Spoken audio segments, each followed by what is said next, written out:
menyampaikan firman. Saya percaya kita semua sudah tahu kondisi keadaan saat ini, apalagi kita di Palangkaraya, ya. Jadi tolong diperhatikan protokol kesehatan. Walaupun teman, walaupun saudara, kita harus tetap berjaga-jaga ya.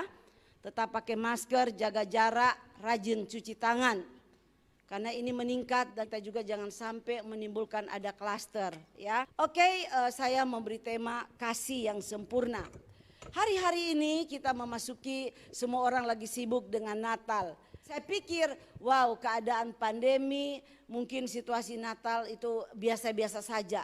Tapi kenyataan setelah saya lihat, mengikuti di Instagram, di FB, mereka itu justru yang dulu gak pernah menghiasi rumah, sekarang rumahnya dihiasi loh. Dengan pohon Natal, dengan berbagai hiasan-hiasan yang bagus sekali, mewah. Dan ternyata mereka menikmati walaupun hanya di rumah. Saudara ya, jadi kita memang di dalam situasi keadaan begini kita harus memang menciptakan suasana, harus enjoy, harus santai, nggak boleh terlalu tegang saudara. Karena kalau kita terlalu tegang malah virus itu datang, kalau kita terlalu takut juga malah virus itu akan datang kepada kita. Benar, kita harus memaknai bahwa Natal ini, kalau saya sebut Natal itu berkorban. Kenapa saya bilang Natal itu berkorban? Karena Allah Bapa berkorban memberikan anaknya, ada pemulihan yang terjadi bagi kita ya. Tetapi ingat juga bahwa Natal itu berkorban. Bahkan saya suka bilang Natal itu memberi. Saatnya kita memberi, saatnya kita tidak hanya melihat diri kita sendiri, tetapi kita mau lihat kiri kanan kita, keluarga kita, orang-orang kita yang kita sayangi saudara ya. Kemarin saya bagi-bagi madu, sampai kehabisan madu saya pesan lagi. Makanya saya banyak duit, bapak ibu, saya juga tidak punya uang, ya. Tetapi satu kerinduan untuk saya bisa melihat ini bisa untuk sehat, lebih baik kita kasih untuk sehat, ya. Kita bagi sembako orang-orang yang membutuhkan, saudara. Karena ini Natal, yang memberi. Dan ingat Natal bukan milik kita lagi, bukan milik orang Kristen, tetapi Natal sudah milik dunia. Karena ternyata semua yang bukan Kristen juga merayakan Natal. Mereka ikut pasang pohon Natal, atribut-atribut Natal di rumah-rumah mereka. Perayaan Natal sudah menjadi hiburan saat-saat ini. Untuk itu kita melihat sebenarnya apa itu esensi Natal. Billy Graham katakan begini, waktu dia KKR-nya. Tangan Yesus, jadi menurut dia esensi Natal adalah seperti ini. Tangan Yesus menarik tangan Bapaknya. Dan ketika ditarik Bapa membungkuk katanya. Bapa membungkuk, manusia yang tangannya di bawah diangkat ke atas. Kita ini yang tidak layak diangkat ke atas. Dan kedua tangan ini antara manusia kita dengan Allah dipertemukan. Inilah yang dinamakan perdamaian yang dilakukan oleh Tuhan Yesus Kristus. Beri tepuk tangan dong. Ya, coba biasakan untuk dengar firman. Yes, amin, amin gitu loh. Jadi kita menerima biar firman itu terjadi dalam hidup kita. Mari kita baca di dalam Yohanes 3 ayat yang ke-16. Dikatakan begini, karena begitu besar kasih Allah akan dunia ini, sehingga ia telah mengaruniakan anaknya yang tunggal, supaya setiap orang yang percaya kepadanya tidak binasa, melainkan beroleh hidup yang kekal. Jadi kita lihat saudara, karena Allah begitu mengasihi saya dan saudara, dan dia memberikan kasih, bukan kasih yang asal-asal saudara, tapi kasih yang sempurna. Karena ingat kita manusia sudah jatuh di dalam dosa. Kita manusia yang seharusnya sudah tidak layak untuk diampuni. Seharusnya kita binasa, tapi oleh karena kasih Allah kepada saya dan saudara, maka dia memberikan anaknya. Dan hari-hari ini kita merayakan turun ke dunia. Dia lahir jadi seperti manusia. Dia jadi manusia 100% saudara. Bayangkan dia datang jadi manusia, lahir di mana? Dia bukan lahir di istana. tetapi dia lahir di kandang domba. Kalau sampai Yesus lahir di istana raja, saudara dan saya tidak ada kesempatan untuk ketemu Yesus. Benar?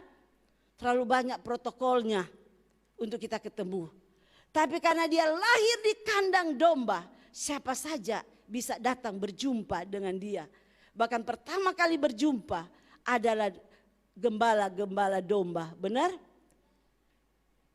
Untuk itu saudara, akibat dosa, hubungan kita dengan Allah, hubungan manusia dengan Allah terputus. Tidak ada jalan bagi manusia untuk kita bisa bebas dari hukuman dosa yang kita lakukan. Tidak ada cara yang dibuat oleh manusia untuk mendamaikan diri kita dengan Allah. Dan jalan satu-satunya, Bapak pikir, aduh, walaupun bagaimana dia juga mengasihi kita, tetapi dia tidak bisa karena dia Allah yang adil juga ya.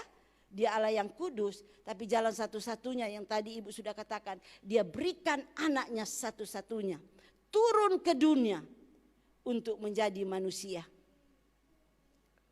Yang menjadi pertanyaan penting yang patut kita renungkan yaitu bagaimana cara dan jalan yang harus dilakukan oleh Allah demi terjadinya perdamaian di antaranya dengan manusia ciptaannya.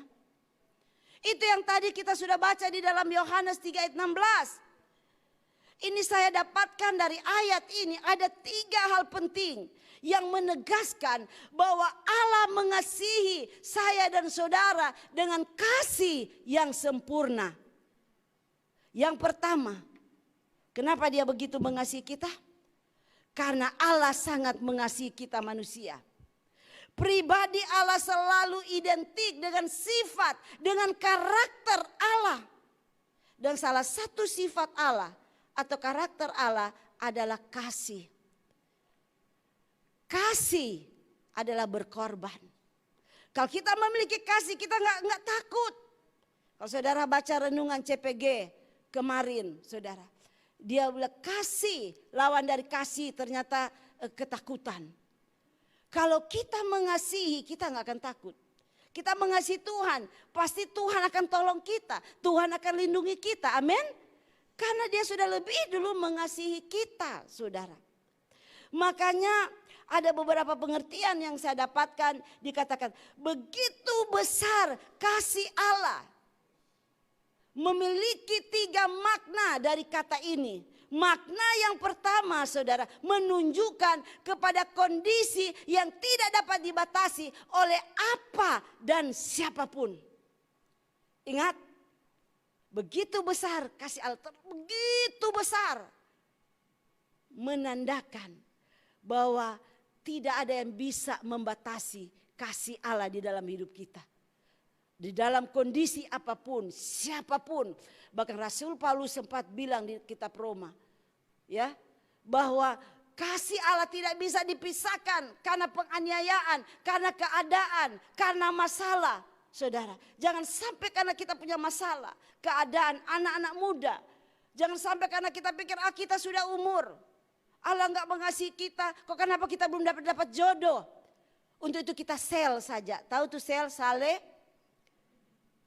Hati-hati ya, tetap jaga kekudusan. Kita harus hargai begitu besar kasih Allah. Dan makna yang kedua dari begitu besar kasih Allah menegaskan bahwa Allah dan kasihnya melampaui keberdosaan kita manusia. Ingat itu. Tadi Ibu sudah katakan seharusnya kita binasa. Seharusnya kita tidak layak lagi, saudara. Tapi oleh karena kasih Allah melewati keberdosaan kita. Sehingga kita ada sampai saat ini. Benar? Makanya jangan pernah sia-siakan. Mari kita renungkan di masa-masa bulan Desember, masa Natal ini. Dan yang ketiga, makna yang ketiga, begitu besar kasih Allah menegaskan bahwa di hati Allah hanya ada tempat saya dan saudara. Wow, coba tepuk tangan dong. Di hati Allah cuma ada manusia katanya. Kendati pun kita manusia telah melakukan dosa. Itu sebabnya Allah mengasihi kita dengan kasih yang sempurna. kasih yang sempurna telah ku terima darimu. Kita terima darimu, dari Tuhan. Bukan karena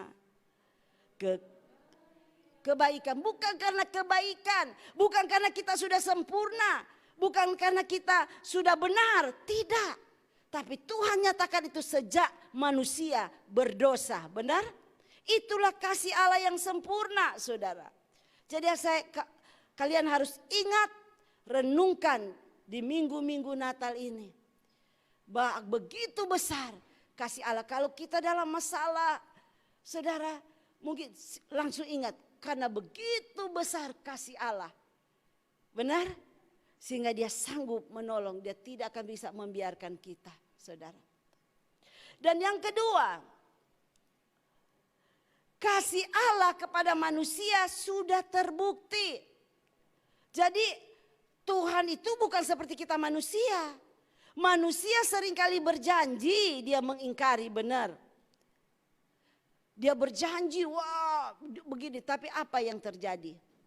Dia bisa ingkari kalau Tuhan tidak pernah mengingkari janjinya. Janji Tuhan itu ya dan amin. Alkitab menyaksikan bahwa Allah mengasihi kita walau manusia sudah menyimpang.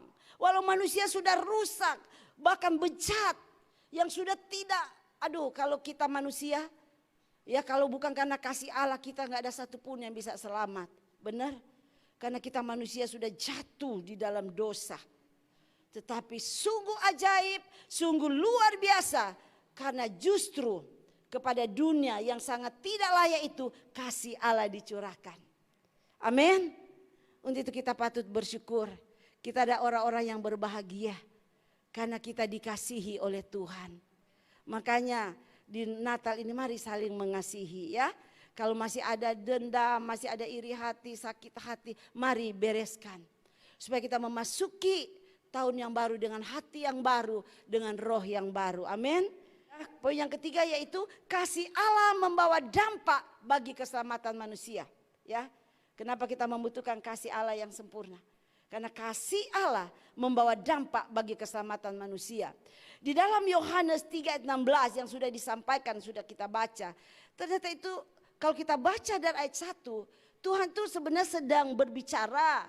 Guru besar, pemimpin besar yang kita tahu namanya siapa? Nikodemus, saudara. Jadi dari ayat ini saudara, kita melihat bahwa kasih Allah, keselamatan bukan karena agama. Walaupun kita agama Kristen sekalipun, belum tentu selamat. Kalau kita tidak menjalankan hidup kita dengan benar, dengan kasih yang ada.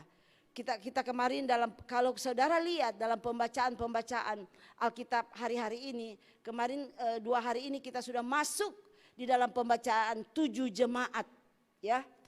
Bayangkan jemaat di Efesus, kalau kita lihat apa yang kurang. Coba saya bilang sama suami saya habis kita baca, Pak, coba orang lihat lagi hati kita. Apakah kita sudah seperti jemaat di Efesus, sudah rajin, nyandak mengenal lelah, mereka juga menyelamatkan banyak orang. Tapi apa yang Tuhan cela sama dia? Karena dia melakukan itu sudah rutinitas, sudah tidak ada kasih yang mula-mula. Jadi saudara, mari kita di akhir tahun ini kita introspeksi diri, apa yang kita kerjakan, apa yang kita buat, apakah kita lakukan karena kita mengasihi Allah, ya, bukan karena dilihat orang, bukan semua orang tahu, cucu Ibu Ana bagi-bagi madu, hebat Ibu Ana, bukan itu, dia ya bantu ini bantu itu hebat, bukan. Kita harus memiliki motivasi hati yang bersih, yang murni. Apapun yang kita lakukan, kita buat untuk Tuhan. Amin. Kita lakukan untuk Tuhan, saudara. Karena kasih Tuhan sempurna di dalam hidup saya dan saudara. Galatia 1 ayat 13 sampai 14 katakan, sebab kamu telah mendengarkan tentang hidupku dahulu dalam agama Yahudi. Tanpa batas aku menganiaya jemaat dan berusaha membinasakannya. Dan di dalam agama Yahudi, aku jauh lebih maju dari banyak teman yang sebaya dengan aku di antara bangsaku. Sebagai orang yang sangat rajin memelihara adat istiadat nenek moyang. Coba, Paulus sangat rajin waktu dia belum bertobat. Dalam agama dia Yahudi, dia bilang apa yang kurang? Dia melakukan dengan setia. Di sini kita buktikan bahwa agama tidak bisa menyelamatkan kita. Amin. Hanya karena kasih Tuhan yang sempurna, yang datang ke dunia, yang bisa menyelamatkan saya dan saudara. Hanya dengan percaya menerima Yesus sebagai Tuhan di dalam hidup saya dan saudara, maka seseorang bisa diperdamaikan dengan Allah. Dan perdamaian itu akan menghasilkan perubahan watak, membawa keselamatan. Kita melihat Paulus waktu dia mengalami perjumpaan dengan kebenaran, dengan firman itu, maka hidup dia diubahkan, karakter dia diubahkan, maka dia diselamatkan. Bahkan dia dipakai Tuhan harus menderita. Bayangkan, saudara.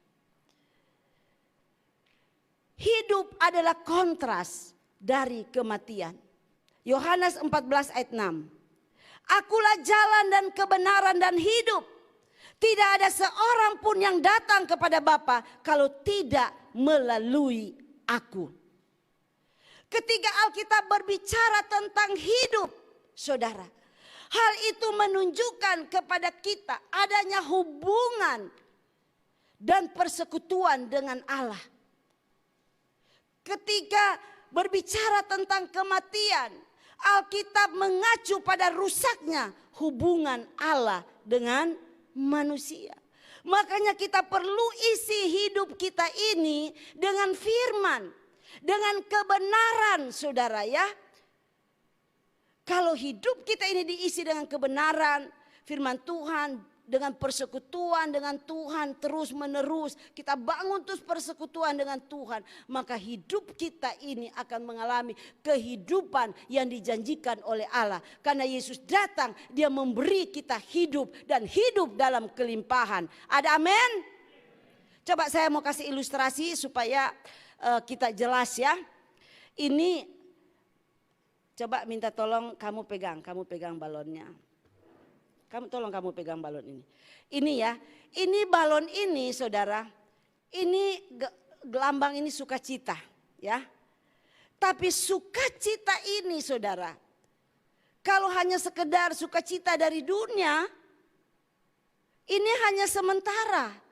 Di saat mengalami tekanan, masalah, sukacita itu hancur, berkeping-keping. Ya, dihargai sedikit, wah, kita sudah kerja berat kok, nggak ada dihargai oleh Pak Beni, Ibu Ana. Langsung tersinggung, udahlah nggak usah melayani ngapain. Gitu ya, itu sukacita hanya sementara. Saya sudah berbuat ini, sudah berbuat itu. Kok seperti ini kenyataan, kok mana Tuhan memberkati saya. Kalau saudara cuma mau cari Tuhan untuk berkat, kasihan deh loh saudara. Karena lebih dari berkat yang Tuhan akan berikan kalau kita setia. Ada amin? Dan saya lihat ya, kalau kita kosong, malas baca Alkitab, malas bersekutu dengan Tuhan, tidak ada bangun hubungan persekutuan, akhirnya hati kita kosong saudara. Walaupun saudara ibadah, datang gereja tetapi kosong. Karena kita tidak isi, tidak pulang rumah, kita tidak renungkan itu firman, kita tidak melakukan, makanya mengalami gesekan aja sedikit pecah. Coba kita lihat, mana apinya, mana? Kita lihat ya, contoh ya. Ini ya. Saya bakar. Benar kan? Orang kalau kosong saudara, dikena aja, api aja panas, tekanan mati. Tapi kita lihat ini. Saudara, ini ada air di dalam. Air juga lambang firman. Kalau hati kita penuh dengan firman, ya, hati kita penuh dengan firman, penuh dengan kebaikan, penuh dengan kebenaran, tidak ada iri hati, tidak ada kedengkian di dalamnya, saudara. Tekanan apapun, api sepanas apapun, masalah pandemi apapun yang berat yang kita hadapi saat ini tidak akan membuat kita takut. Karena kita tahu Allah mengasihi kita. Amin. Kita lihat ya sekarang. Saya kasih contoh ya. Meledak nggak? Saya udah kasih dekat loh. Nggak meledak kan? Lihat hidup kita. Coba tepuk tangan dong. Nggak meledak kan? Saya ulang lagi ya. Yang saudara ibu anak. Hah? Enggak kan? Tidak meledak. Berarti saudara, kalau hidup kita ini diisi dengan firman, saudara. Membangun terus persekutuan, kepercayaan kita kepada Tuhan. Tekanan seberat apapun, api sepanas apapun yang akan menggoncangkan kita. Tidak membuat kita pecah, tidak membuat kita hancur, tidak membuat kita jatuh, letak, saudara. Karena kita punya firman. Makanya mulai ini, tepuk tangan dong, ini, tolong. Jadi saudara dikasih oleh Tuhan untuk itu mengakhiri tahun 2020. Walaupun kita sedang menghadapi pandemi, tekanan hidup yang berat. Mari isi hidup kita dengan firman Tuhan. Rajin baca Alkitab, rajin bersekutu, bangun persekutuan intim dengan Tuhan. Itu ya di PPW Pastor Juan sudah khotbahkan. Bukan hanya mengejar mujizat. Mujizat tanpa persekutuan dengan Tuhan itu sia-sia. Amin. Untuk itu mari bangun hidupmu, saudara. Di dalam Yohanes 14 ayat 1 sampai 3. Janganlah gelisah hatimu, percayalah kepada Allah, percayalah juga kepadaku. Di rumah Bapakku banyak tempat tinggal. Jika tidak demikian, tentu aku mengatakannya kepadamu. Sebab aku pergi ke situ untuk menyediakan tempat bagimu. Dan apabila aku telah pergi ke situ dan telah menyediakan tempat bagimu, aku akan datang kembali dan membawa kamu ke tempatku, supaya di tempat di mana aku Yesus berada, saya dan saudara pun akan berada di sana juga. Ada amin. Ternyata ciri-ciri orang yang mau berkorban, orang yang sudah ada kasih Kristus di dalamnya, yaitu pertama, tidak mementingkan diri sendiri, tetapi selalu melihat kepentingan kerajaan Allah. Jadi apapun yang dia lakukan bukan untuk dirinya, bukan untuk dilihat orang, bukan untuk kesenangan dirinya, tapi semata-mata hanya untuk kepentingan kerajaan Allah. Biar kerajaan Allah dinyatakan di muka bumi. Amin. Kita perhatikan Matius 1 ayat 24 dan 25. Sesudah bangun dari tidur, Yusuf berbuat seperti yang diperintahkan malaikat Tuhan itu kepadanya. Ia mengambil Maria sebagai istrinya, tetapi tidak bersetubuh dengan dia sampai ia melahirkan anaknya laki-laki, dan Yusuf menamakan dia Yesus. Kita melihat karena Yusuf tidak mementingkan kenikmatan, kesenangan dia, saudara. Dia mementingkan kepentingan kerajaan Allah. Sehingga dia mau berkorban. Walaupun dia sudah menikah, dia tidak bersetubuh selama 1 tahun. Sampai anaknya melahirkan, saudara. Ini satu pengorbanan yang luar biasa. Jadi itu orang yang memiliki kasih Allah, tidak mementingkan diri sendiri, tapi dia pentingkan kerajaan Allah. Amin. Saya belajar, saudara. Apapun yang saya lakukan, secapek apapun, saya dihargai atau tidak dihargai, dilihat atau tidak dilihat, saudara, saya melakukan untuk Tuhan. Kedua, hidup lebih mengejar kehormatan daripada reputasi atau harta dunia. Perhatikan Matius 1 ayat 6. Isai memperanakan Raja Daud. Daud memperanakan Salomo dari istri Uria. Kita tahu kekayaan Salomo melebihi dari semua kekayaan yang ada di dunia ini. Benar? Namun Salomo berkata, semua yang ada di bawah matahari adalah sia-sia. Kalau Uria berarti terang yang bersinar. Kalau kita baca kemarin ya, diikuti silsilah Yesus. Itu Yesus itu berasal dari orang-orang yang luar biasa. Uria memiliki pengorbanan yang luar biasa bagi kerajaan Allah. Di mana ada pengorbanan, di situ ada kemuliaan. Amin. Yang ketiga, terakhir. Pemerintahan Allah ada di atas muka bumi. Orang yang sudah memiliki kasih Allah, dia menyadari bahwa pemerintahan Allah ada di atas muka bumi. Makanya Natal adalah pemerintahan kerajaan Allah turun ke bumi untuk mengambil kembali tata yang sudah direbut oleh setan atau iblis. Dia ambil kembali, mengembalikan kepada saya dan saudara.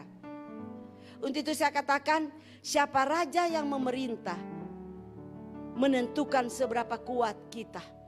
Siapa raja yang memerintah kita menentukan siapa yang memerintah dalam hidup kita.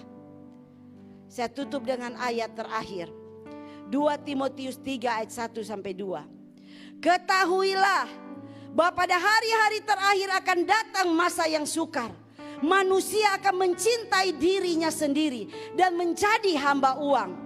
Mereka akan membual dan menyombongkan diri. Mereka akan menjadi pemfitnah. Mereka akan memberontak terhadap orang tua dan tidak tahu berterima kasih, tidak mempeduli agama.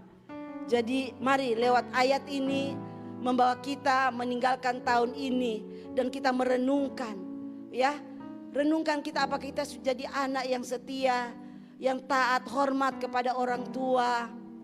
Apakah kita sudah menjadi orang tua yang baik untuk anak-anak kita? Apa kita sudah menjadi pasangan yang baik untuk pasangan kita? Di dalam pelayanan kita, mulai kita renungkan. Jangan sampai kita ada di salah satu orang-orang di akhir zaman ini, ya.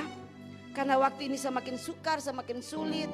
Kita lihat ini pandemi bukan mulai menghilang tetapi nambah. Saya dengar gelombang ketiga lebih parah lagi katanya. Bahkan menyerang mata. Itu yang saya baca di berita, saya lihat di berita di TV, saya kaget. Wow, ternyata makanya tadi awalnya saya bilang penting kita juga pakai face shield. Karena sekarang dia menyerang mata. Ingat. Kenapa kita butuh perkenanan Tuhan? Apa arti perkenanan Tuhan? Perkenanan artinya tangan yang dari atas turun ke bawah untuk menopang yang ada di bawah. Dan saya percaya biar tahun depan atau perkenanan dalam hidup kita, gereja kita, di mana Tuhan menopang kita, Tuhan memberikan kasih karunia, anugerah, apa yang tidak kita pikirkan, yang belum kita dengar dalam hati, itu yang Tuhan akan sediakan bagi orang yang sungguh-sungguh mengasihi Tuhan. Ada amin? Mari kita bangkit berdiri. Haleluya Tuhan.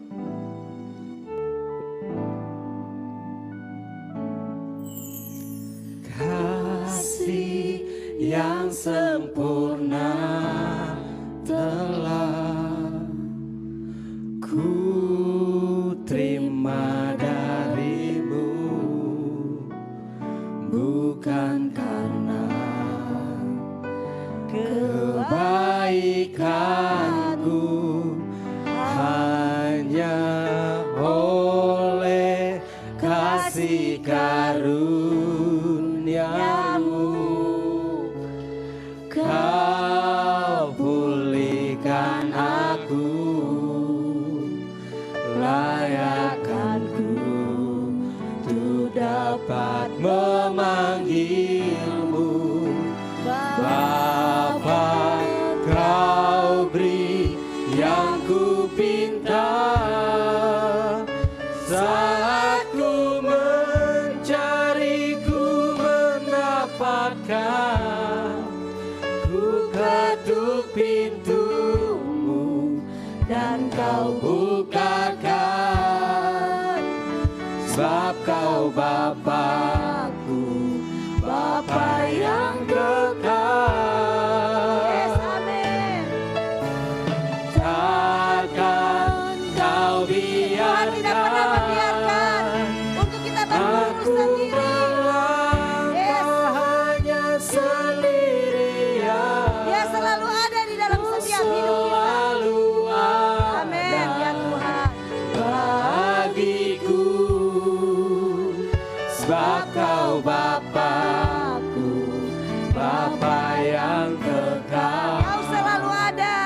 Selalu ada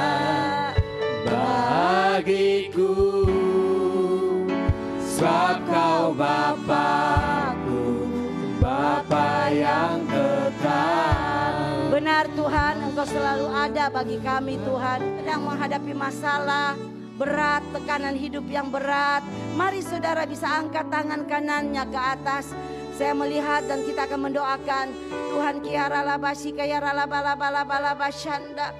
Oh ya ralabasi kaya ralabalabalabashi kaya ralabashanda. Tuhan, Engkau lihat tangan-tangan yang begitu banyak terangkat ke atas.